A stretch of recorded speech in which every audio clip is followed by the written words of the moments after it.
हमको लोग बांट कर खाना है या लोगों का खाने के लिए हमको देना है। और जब हम अपने आप को देते समय में परमेश्वर के सामने सुगंधदायक सुगंधाई सुगंध के तरह तक कबूल होना है। रोते रोते नहीं, प्रभु के लिए हम कुछ भी करें उसमें से बुड़बुड़ाने का आवाज नहीं, रोने का आवाज नहीं, सुखदायक सुगंध की तरह प्रभु के सामने उसको क्या करना है, वो पहुंचना है। आप जो सेवा करते हैं बुड़बुड़ाते हुए सेवा करेगा तो वो सुखदायक सुगंध नहीं है। रोते रोते सेवा करेगा तो भी वो भी सुखदायक सुगंध नहीं है। आपका मुस्कुराते हुए समस्याओं को सामना करते हुए जाते समय में वो प्रभु के सामने सुखदायक सुगंध बनता है। अगर आप सोचते हैं देखो प्रभु मुझे तकलीफ आ गया, मुझे परेशानी आया, मेरे बच्चे को खाना नहीं, मेरे बच्चे बाकी बच्चे स्कूल में जाते, मेरे बच्चे स्कूल में नहीं जाते, ऐसा ख्यालात आपके सामने आएगा तो आपका सेवकाई सुखदायक सुगंध नहीं है। तो सुखदायक सुगंध कौन सा है? पूरा जले और उसका खुशबू किधर तक पहुंचे? परमेश्वर तक पहुंचे, वो है सुखदायक सुगंध। प्रभु ऐसा सेवा हमसे चाहता है। देखो प्रभु की सेवा करने के लिए स्वर्गदूत कितने तैयार है, हजारों हजारों स्वर्गदूत तैयार है प्रभु की सेवा करने के लिए, लेकिन परमेश्वर वो सेवा उनको नहीं दिया। यीशु मसीह के खून से खरीदे हुए हमको उन्होंने सेवा दिया। तो कल मैंने बताया कैसा परमेश्वर हमारा सेवा को सुखदायक सुगंध की तरह उसको स्वीकार करते हैं, समझा? तो उस सेवा में तो पहली सदी में सेवा कैसा चला आपको मालूम है, आपने बहुत बार पढ़ा है, मैंने भी बहुत बार आपको पहली सदी का सेवकाई के बारे में बताया सिखाया। लेकिन फिर भी पवित्र आत्मा मुझे मजबूर कर रहा है कि पहला सदी में यीशु मसीह का शरीर कैसा सेवा किया, उसी मुताबिक इन आखिरी समय में भी सेवा चलने वाला है। उसके लिए आप लोग तैयार होना है। पहला सदी की तरह से बढ़कर प्रभु के लिए बहुत अच्छा सुखदायक सुगंध की तरह प्रकट होना है। तो अभी हमारा विषय है मिनिस्ट्री, फर्स्ट सेंचुरी मिनिस्ट्री। उसके लिए पड़ेगा यूहन्ना 20 का 21, यूहन्ना 20 का 21, जॉन 20:21, जॉन 20:21, यूहन्ना 20 का 21, जॉन 20:21 पढ़िए। यीशु ने फिर उनसे कहा, तुम्हें शांति मिले। तुम्हें शांति मिले। जैसे पिता ने मुझे भेजा है वैसे ही मैं भी तुम्हें भेजता हूँ। जैसा पिता ने मुझे भेजा है वैसा ही मैं तुम्हें भेजता हूँ। लिखे, फिर संदर्भ को मैं बताता हूँ। जब सेवकाई के शुरू में दो दो करके लोगों को, चेलों को भेजा, इस्राएली लोगों के बीचों में जाएं, यहूदी लोग उनके घर घर में जाएं, उनके गांव गांव में जाएं। उस वक्त उन्होंने उनको बोला चलते चलते सुसमाचार प्रचार करो, अपने लिए झोला कुछ भी इंतजाम मत करो, मजदूर को मजदूरी मिलना चाहिए। लेकिन बाद में यीशु मसीह जी उठने के बाद प्रभु ने बोला स्वर्ग और पृथ्वी का सारे अधिकार मुझे मिला है, जाओ लोगों को चेला बनाओ। और पवित्र आत्मा पाने के बाद भी प्रभु यीशु जब पवित्र आत्मा आएगा तुम सामर्थ पाओगे, मेरा गवाह होंगे।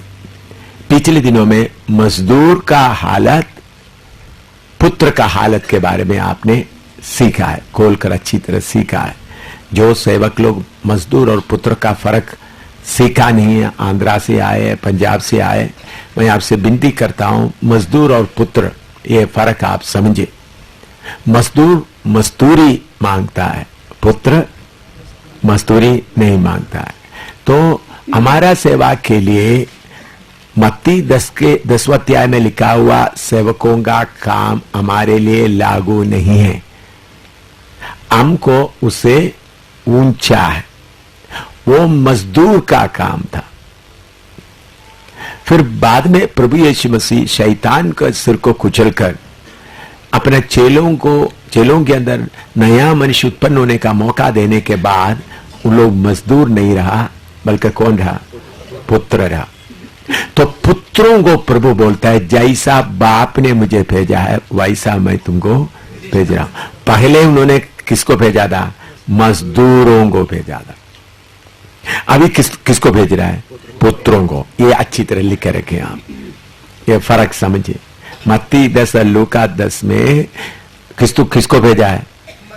मजदूरों को। वही सेवक लोग थे, वही चेले थे, लेकिन वो कौन थे उस वक्त? मजदूर।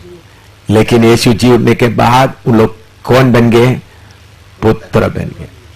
मजदूरों को भेजना, पुत्रों को भेजना, ये फर्क समझो। यहां में हिंदुस्तान में बहुत सेवक है। सेवक को में से 99.9% कौन है? मजदूर है। उनको सपोर्ट चाहिए या विश्वासियों का पैसा चाहिए। पुत्र को क्या नहीं चाहिए? पुत्र को पिता का मर्जी पूरा करना। आपने पढ़ा है, पर परमेश्वर का मर्जी पूरा करना ही हमारा खाना है। हमारा भोजन क्या है? परमेश्वर का मर्जी पूरा करना। यीशु मसीह जी उठने के बाद स्वर्ग में जाने के पहले उनको क्या बोलता है? जैसा मुझे पिता ने भेजा है, मैं तो बड़ा भाई हूं, आप सब मेरे छोटे भाई। इसलिए प्रभु यीशु ने बोला, आज आगे मैं आप लोगों का भाई हूं। तो बड़ा भाई को कैसा भेजा? छोटे भाई, हम लोग सब भाई बहन सब क्या है? यीशु मसीह का छोटा भाई है। तो जैसा बड़ा भाई को भेजा वैसा छोटे भाई को भेजता हूं। बड़ा भाई को पुत्र की तौर पर भेजा तो छोटा भाई को मजदूर की तरह भेजेंगे? बोलो, हैं? छोटा भाइयों को भी क्या है? तो परमेश्वर के खानदान में यीशु बड़ा भाई है, मैं छोटा भाई हूं। ये विश्वास कितने लोगों के अंदर है? बहन लोग भी किस में आता है? बहनों में नहीं आता। किस में आता है? भाई। तो अभी आप लोग बहन का कपड़ा पहनकर बैठा है, लेकिन नरसिंह का आज ही फूंकेगा तो फिर आप लोग पहले हमको पूछेंगे, देख अभी हम कौन है बताओ।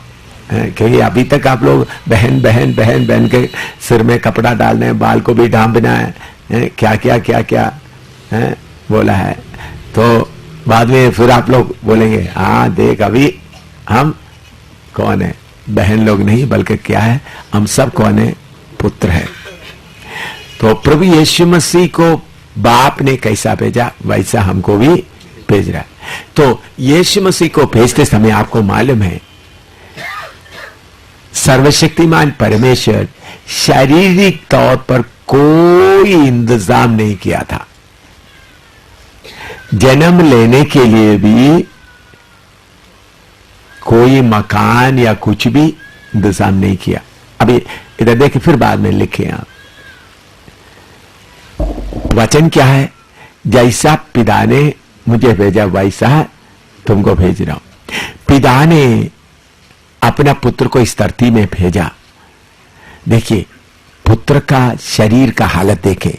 मैं पिछले दिनों में बताया, यीशु मसीह इस धरती में आने के पहले उनको खाना खाने का जरूरत नहीं पड़ता था, लैट्रिन जाने का जरूरत नहीं पड़ता था, पेशाब करने का जरूरत नहीं पड़ता था, नहाने का जरूरत नहीं पड़ता था, नींद का जरूरत नहीं होता था, कपड़ा पहनने का भी जरूरत नहीं होता था, जगह जगह पैदल चलने का भी जरूरत नहीं होता था, कोई दरवाजा खोलकर देने का जरूरत नहीं होता था। तो इतना ऊंचा स्थिति में रहा वो ये व्यक्ति को अभी लैट्रिन भी जाना है, बाथरूम भी जाना है, खाना भी बैठकर खाना है, नहाना भी है, पैदल चलना है। कितना मुश्किल होगा। पहले यीशु को कहीं एक जगह से दूसरी जगह में किसी का किश्ती उधार लेने का जरूरत पड़ता था नहीं, किसी का गधा लेने का जरूरत पड़ता था नहीं, जिधर सोचा उधर पहुंच गए। हमारे दिमाग, आत्मिक शरीर, आत्म शरीर, स्पिरिट बॉडी का स्पीड कितना है। अभी समझ लो, इधर बैठकर मैं नंगलोई सोचा, नंगलोई पहुंच गया। इधर बैठकर मैं न्यूयॉर्क सोच लिया, किधर पहुंच गया, न्यूयॉर्क पहुंच गया। सोच जितना स्पीड है उससे ज्यादा स्पीड है स्पिरिट बॉडी का स्पीड।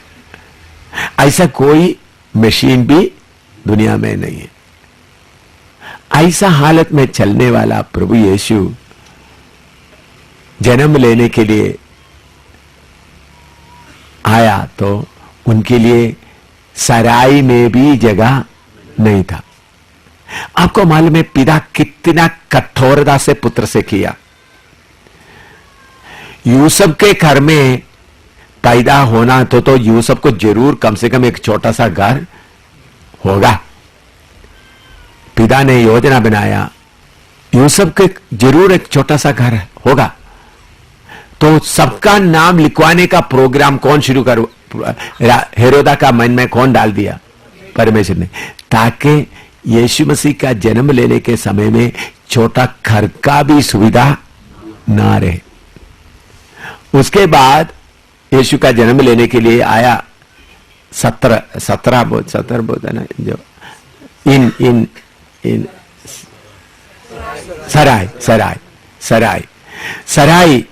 आमतौर पर आप देखते हैं कोई भी एक आदमी अपना प्रेग्नेंट या गर्भवती स्त्री को लाते, इनको थोड़ा जगह दे तो कितना भी कठोर आदमी हो तो भी क्या करेगा, चलो भाई मेरा कमरा तुम ले लो, देगा नहीं देगा। उन सराय के लोगों का भी मन को कौन कठोर किया, परमेश्वर। देखिए यूसुफ के छोटा घर का इंतजाम भी नहीं, उधर से भी निकाल कर लाया, सराय का भी इंतजाम नहीं। चलते चलते गाय कैसा बच्चे देते, सड़क में यीशु का जन्म हुआ। लटाने के लिए दाहिने बाएं कोई जगह नहीं, तो एक चरनी मिला। यीशु चरनी में जन्म नहीं लिया, सड़क में ही जन्म लिया। लटाया किधर, चरनी में। तो जैसा पुत्र को, जैसा मुझे प्रभु ने भेजा वैसा मैं तुमको भेज रहा हूं। तो आपको किसी जगह में सेवा के लिए भेजते समय में प्रभु इंतजाम करके भेजेगा या बिना इंतजाम में भेजेगा, बोलो, समझ आया? कितने भाई बहन के दिल में आया ये? पहले मजदूरों को भेजते समय में घर घरों में खाने का, भोजन का इंतजाम किया था। उन्होंने जिस घर में तुम जाएगा उस घर से जो मिलेगा वो खाओ। पुत्र को भेजते समय में वो इंतजाम है, वो भी नहीं भाई, मजदूरी भी नहीं, इंतजाम भी नहीं, और क्या नहीं है, मजदूरी भी नहीं। फर्क आपको समझ? यीशु जब उनको दो दो करके भेजते वक्त जाओ जिस घर में जो मिलता है खाओ। लेकिन यीशु मसीह जी उठने के बाद जैसा पिता मुझे भेजा वैसा भेजते समय खाने का कोई प्रबंध पिता ने नहीं कर रहा है। खाने का प्रबंध नहीं, रहने का प्रबंध नहीं। कम से कम एक गर्भवती स्त्री को थोड़ा कुछ जरूरत था, वो भी नहीं था सराय में। और दूसरा हम देखते हैं यीशु मसीह को कौन सा कपड़े से लपटाया था। आमतौर पर कोई बच्चा जन्म लेते वक्त बैंडेज लगाते, बैंडेज जैसे ये सॉफ्ट कपड़ा मलमल से नीचे से ऊपर को ऐसा बांधते थे। आज क्योंकि आजकल हॉस्पिटल में ऐसा प्रबंध होता है, बच्चे एकदम पेट में तो अच्छा सुरक्षित हालत में, गर्मी वगैरह है, एकदम धरती में आ जाते वक्त उनका शरीर को ठीक करने के लिए क्या करते हैं, मलमल से ऐसा नीचे से ऊपर तक बांधते।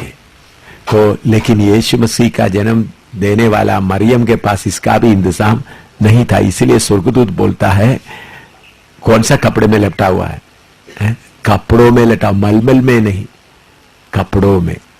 तो पिता अपना पुत्र को भेजते समय में दुनिया की तौर पर कुछ भी इंतजाम नहीं किया गया और पहनने का खाने का भी कोई इंतजाम नहीं किया। दूसरा एक साथ उस वक्त शैतान इस दुनिया का राजा बनकर रह रहे थे, शैतान के राज्य में आ रहा है। उस वक्त शैतान का सिर पूरा थे, शैतान के ऊपर कोई हमला नहीं किया था, पूरा शैतान अपना जोर के साथ चल रहा है, शैतान को किसी ने चोट नहीं लगाया था। उस हालत में प्रभु इतना कठोर हालत में पिता पुत्र को भेजते समय में ना खाने का इंतजाम, ना कपड़े का इंतजाम, कुछ भी नहीं। लिखो, थोड़ा सा इंतजाम था, उधर से भी निकलवा कर लेके आए। जोसेफ का थोड़ा कुछ इंतजाम था, उधर से भी उगाड़ कर लेके आए। लोग, मैं क्यों ये बात बताएं, बहुत लोग प्रभु उनको किसी जगह का सेवा के लिए ऐसा जाओ बताते समय में पहला सोचना शुरू करते, पैसा का इंतजाम कहां से होगा, मनी कहां से आएगा। यीशु मसीह धरती में आने का प्रोग्राम कब से है? दुनिया की पहले से। उसके बाद जब आदम ने पाप किया तब बताया। यीशु का जन्म के करीबन 750 साल पहले यशायाह से कहा गया, और यीशु के जन्म लेने तकरीबन 1 साल पहले मरियम को स्वर्गदूत के द्वारा यूसुफ को भी खबर मिल गया। इतना पहले खबर सब मिल गया तो भी कोई भी इंतजाम नहीं किया। अभी इधर का ये मीटिंग के लिए प्रभु ने बोला जम्मू दिल्ली में मीटिंग शुरू करो, इधर में बारिश इतना होगा, जमीन इतना होगा, कितना तकलीफ होगा। अभी तो आराम से आप लोग चलता फिरता है, पहले कैसा चल फिर नहीं सकता था, कितना मुसीबत है, कितना खर्चा होता था, कितना इसके अंदर भी पानी आते थे, तो कितना खर्चा को मुझे मालूम नहीं था।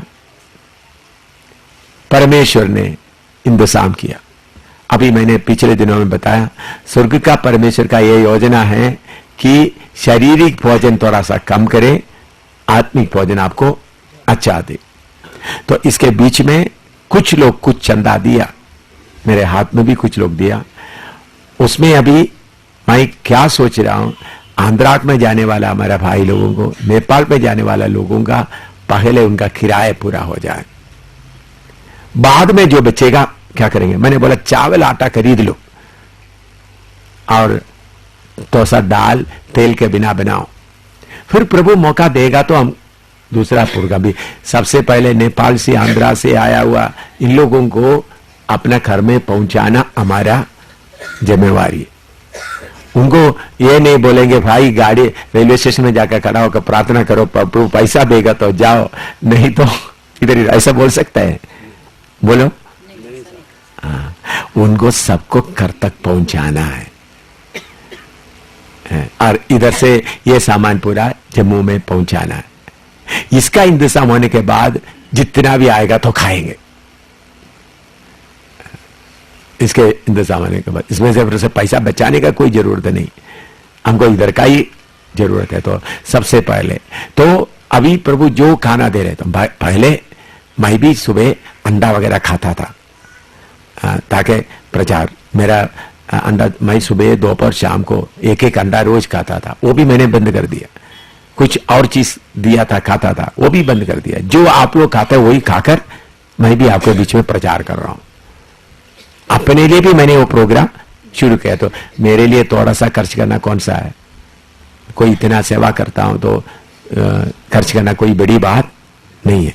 सेवा करने वालों को दो गुना का, 2 आदर का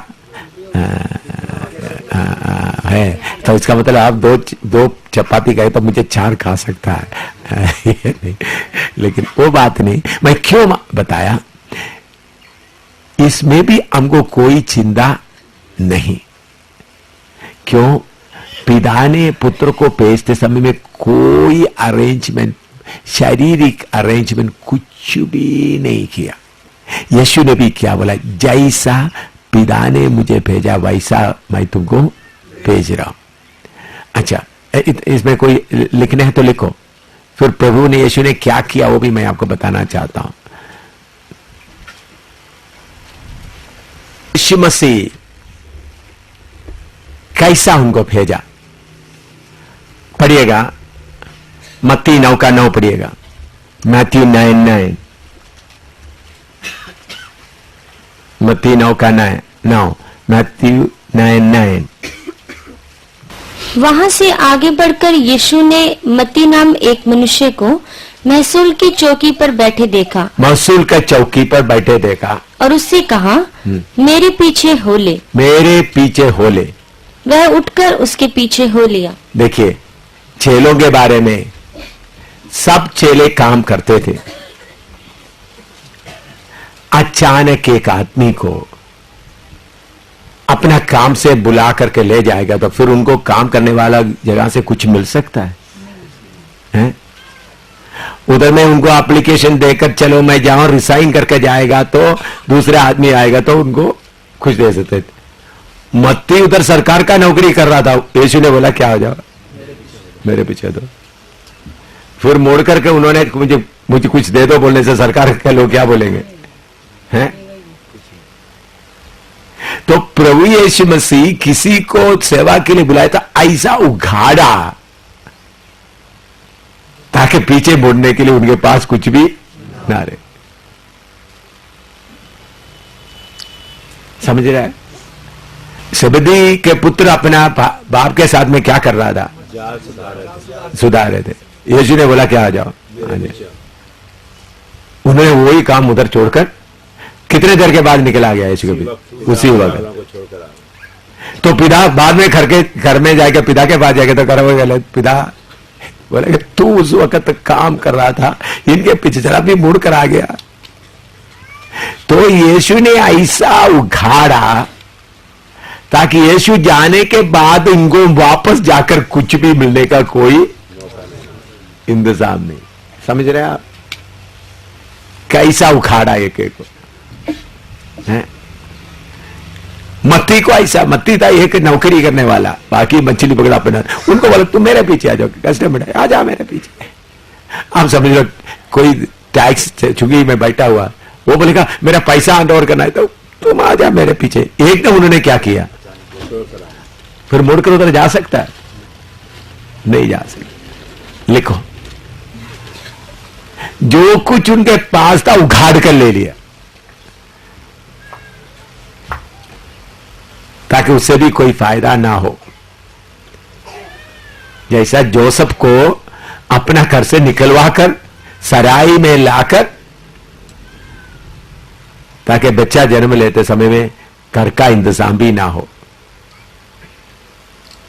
के लिए बुलाया। उस वक्त मैं, उसके पहले भी मैं सेवा कर रहा था। 2-3 जगह में कलीसिया चल रहा था, अखनूर में, रियासी में और उधमपुर में। प्रभु ने जब मुझे रिसाइन करने के लिए बोला, उस वक्त मैं अखनूर में कौन सा नदी है, चिनाब नदी के किनारे में ऑफिसरों को ट्रेनिंग दे रहा था। क्योंकि हमारा पूना इंजीनियरिंग कॉलेज में कोई नया ब्रिज आया था जर्मनी से, उसको इतना ज्यादा लोगों को ट्रेनिंग नहीं था। मुझे उसका ट्रेनिंग मुझे मालूम था, मैं वो पूना से सीखा हुआ था। उसका ट्रेनिंग कैसा रात के समय में जल्दी बड़ा दरिया को कैसा पार कर सकता है, वो ट्रेनिंग दे रहा था। टावर में खड़ा होकर जाए कैसा पुल जोड़ सकते, हिसाब कैसा कर सकते, कितना लंबा चौड़ा नदी है तो कैसा उसके कितने जल्दी पार कर सकता है। तो मैं ऐसा करते समय रात को 11 बजे नाइट में कर रहा है, फ्लड लाइट डालकर कर रहा है। तो प्रभु ने बोला तुम्हारे तंबू में जाकर प्रार्थना करो। मैं तंबू में गया तो घुटना में बैठो, मैं यूनिफॉर्म पहना हुआ है, घुटना में बैठा। प्रभु ने बोला submit your resignation now, right your resignation now, अभी तुम्हारा नौकरी का इस्तीफा दे दो। उधर ही घुटना में से मेरा letter pad, official letter pad ले लिया, इंक से उधर ही लिखकर साइन कर दिया। उसके बाद ही मुझे राइट योर रेसिग्नेशन। तो फिर सरकार ने बोला 7 महीने इंतजार करो, तुम्हारा ग्रेच्युटी मिलेगी। पहले इस्तीफा दे दिया, स्वीकार नहीं किया, प्रमोशन दे दिया, वो भी स्वीकार नहीं किया। फिर दूसरा 1 साल तकरीबन लग गया, क्योंकि बाद में president of India commission, permanent commission officer होने के कारण प्रेसिडेंट ऑफ इंडिया 3 जनरल लोगों को Udhampur army commander, army headquarter में, नॉर्थन कमांड हेडक्वार्टर में भेजा। उधर में आकर मेरा इंटरव्यू करके फाइनल हो गया। हम लोग बोला, उस वक्त भी हम लोग, मैं अच्छी तरह से ऑफिसर का ड्यूटी अच्छी तरह से करा, अच्छा रिपोर्ट था, सब कुछ मेडल वगैरह काफी मिले हुए थे। तो सरकार ने बोला 7 महीना वेट करो, तुम्हारा ग्रेट्युटी मिलेंगे। ग्रेट्युटी करीबन 7 लाख 7.5 लाख कुछ है। प्रभु ने बोला 1 मिनट भी तुम वेट नहीं कर सकते, एक आत्मा का कीमत कितना है। बोला 2 साल रह गया तो मिनिमम पेंशन 21-22 हजार, अभी को करीब 22-23 हजार रुपया, 1 महीना 23 हजार रुपया मिलेगा तो क्या है, पत्नी के लिए बच्चों के लिए क्या होगा।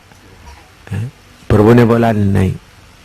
बाद में सरकार को 2400 रुपया, मैंने एक स्कूटर लिया था लोन पर, 2400 रुपया उसका कुछ बाकी था। उधमपुर ट्रेजरी में 2400 जमा किया, काली हाथ से निकल आ गया।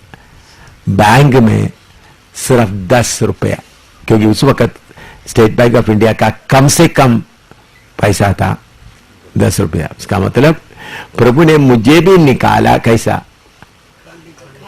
काली करवा कर निकाला, कुछ भी नहीं, कुछ भी नहीं। मुझे प्रभु ने जब बुलाया वही खुशी था मुझे। तो प्रभु यीशु चेलों को भेजते समय में बोलता, मैं जैसा पिता जैसा मुझे भेजा वैसा मैं तुमको भेज रहा हूं। तो जो चेलों को प्रभु ने निकाला, उनका पीछे मोड़कर देखने का धन दौलत का सारे डुबा कर निकाला, ताकि क्या ना करे, पीछे मुड़कर ना देखे। उसका कारण क्या है? पहला वर्ल्ड वार में एक नया राज्य को कब्जा करना है। इंग्लैंड का कैप्टन, मेरे ख्याल में जनरल नेल्सन है, पूरा मुझे नाम का पूरा याद नहीं, उसमें शायद गलती हो सकता है, नेल्सन होगा। उन्होंने अपना जहाज में, समुद्री जहाज में अपना फौज को लेके आए, सबको बोला क्योंकि नया देश में हमला करना है। समुद्री जगह से सबको, समुद्र के जगह समुद्र में खड़ा किया, फिर छोटे छोटे किश्ती में उनको सबको किधर भेज दिया, जिधर में हमला करना उधर में भेज दिया। उसके बाद कैप्टन को बोला शिप को आग लगाओ। जिस शिप में जहाज में आया शिप को क्या करो, आग लगाओ। तो किनारे में आकर आगे एनिमी के, दुश्मन के सामने जाना है। तो सब अपना फौज बोलो पीछे मुड़कर देखो। पीछे मुड़कर देखा तो जो जिस जहाज में उन लोग इंग्लैंड से सफर करके आया उसको क्या हो गया, आग लगा। तो उनको बोला पीछे मुड़कर जाने के लिए कोई साधन अभी नहीं है, लड़कर जीतो नहीं तो मरो। ये कहानी नहीं, world war, first world war का किताब पढ़ेगा तो उसमें अच्छी तरह लिखा, मैंने पढ़ा है। ऐसा वो लड़ाई जीता। इसी मुताबिक प्रभु यीशु ने बोला हल्के ऊपर हाथ रखने के बाद पीछे मुड़कर देखने वाला मेरा योग्य नहीं है। लिखना तो लिखो। तो इसलिए हम कौन नहीं, मजदूर नहीं, हम दुल्हन हैं और दूसरा पुत्र है। जब हमको जिसका जरूरत पड़ेगा उस जरूरत का पूरा, महल चाहिए तो महल चाहिए तो महल लेगा, प्लेन चाहिए तो प्लेन लेगा, किस सब कुछ मिल जाएगा। हाँ, इनसे छीन कर लेगा और इनको बोलेगा ला कर रख दो, अधिकार से इशारा देगा ला कर रख दो। मैं अरे आप लोगों का दिलेरी के लिए मैं एक बताता हूं। एक बार आप प्रभु कैसा करता है तुम देख लो। तुम शैतान तुम्हारा सेवक लोग क्या करता है सुन लो अच्छी तरह। आप लोग सुने। जलंधर काकी पिंड में मीटिंग कर रहा था। उस वक्त मेरे पास गाड़ी कुछ नहीं था, मेरे पास 5 लोग थे। काकी पिंड में उतर गए। उधर पहुंचने के बाद मेरे पास सिर्फ 2 ही रुपया बाकी था। हम बस स्टैंड में उतरे, घोड़ा गाड़ी में बैठ के उतर गया। हमारे पास एक पेट्रोमैक्स था और दूसरा एक छोटा एम्पलीफायर था, स्पीकर वगैरह था।